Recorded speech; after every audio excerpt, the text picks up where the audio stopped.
안녕하세요. 오늘의 학습 내용은요. 곱셈의 계산 법칙과 분배 법칙입니다. 한번 공부하러 가볼게요. 우리가 자연수의 곱셈을 보면요. 2 곱하기 5가 10이잖아요. 근데 2 곱하기 5나 5 곱하기 2도 여러분 10이라는 것을 알 수가 있죠. 이렇게 자연수의 곱셈에서는요. 두 수의 순서를 바꾸어 곱해도요. 그 결과가 같다라는 것을 알 수가 있어요. 이번에는 정수와 유리수의 곱셈에서 곱하는 순서를 바꾸어서 곱해 볼 건데요. 앞에서 우리가 정수의 곱셈을 배웠잖아요. 양의 정수 플러스 4와 음의 정수인 마이너스 3을 곱했을 때는요. 마이너스 12가 된다라는 것을 알 수가 있었고요. 음의 정수 마이너스 3과 양의 정수 플러스 4를 곱해도 마이너스 12가 된다라는 것을 알 수가 있습니다. 우리가 앞에서 부호가 서로 다른 두 정수의 곱셈을 할 때는 절대값의 곱을 쓰고 앞에 부호 마이너스를 붙여준다 라고 했었거든요. 그래서 결과가 같다라는 것을 알 수가 있어요. 이렇게 정수와 유리수의 곱셈에서도요. 두 수의 순서를 바꾸어 곱해도 그 결과는 같아요. 이것을 곱셈의 교환 법칙이라고 말을 합니다. 두 수 A, B에 대해서 A 곱하기 B와 B 곱하기 A가 결과가 같은 것을요. 곱셈의 교환 법칙이라고 말을 합니다. 이번에는 세 수의 곱셈을 한번 볼 건데요. 양의 정수 2와 음의 정수인 마이너스 3 그리고 양의 정수인 4 이 세 수의 곱셈을 한번 보겠습니다. 괄호를 중괄호를 요 앞에 두 개의 곱에다가 먼저 했고요. 두 번째 식은 보면요. 중괄호를 뒤에 두 개에다가 먼저 곱했어요. 그럼 중괄호가 있는 것부터 먼저 계산을 하시면요. 양의 정수 2와요. 음의 정수인 마이너스 3을 곱하면 두 수의 부호가 서로 다르기 때문에 절대값에다가 앞에 부호를 마이너스를 해주시면 되죠. 그래서 마이너스 6이 되었고요. 그 다음에 곱하기 양의 정수인 4를 곱했습니다. 그러면 마이너스 6과 4를 곱하면요. 부호가 또 달라서 얘는 마이너스 24가 되고요. 밑에 식은요. 마이너스 3과 플러스 4를요. 먼저 곱했어요. 부호가 다르기 때문에 12에다가 앞에 부호 마이너스를 붙여주셔야 되고요. 그 다음에 2와 마이너스 11을 같이 곱한 값을 보면요. 부호가 달라서 얘도 24에 부호 마이너스를 붙여줘야 된다라는 것을 알 수가 있습니다. 그러고 봤더니만 결과가 같아요. 이렇게 어느 두 수를 먼저 곱해도 그 결과가 같다는 것을 알 수 있고요. 이것을 곱셈의 결합 법칙이라고 말을 합니다.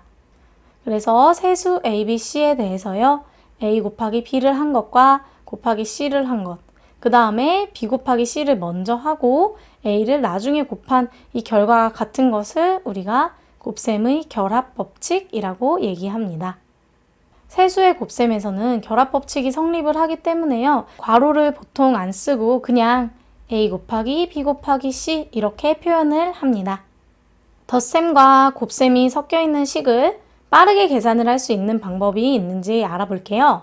먼저 이 첫 번째 식의 계산식을 보시면요.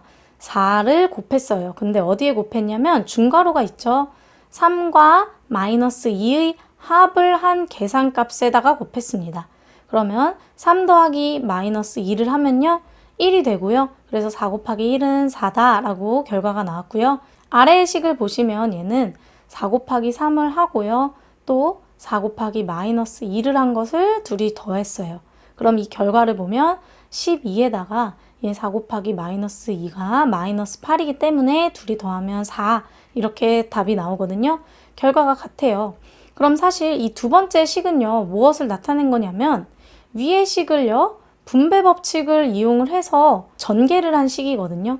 4 곱하기 3이 여기 나와 있죠. 그리고 가운데 더하기가 있어요.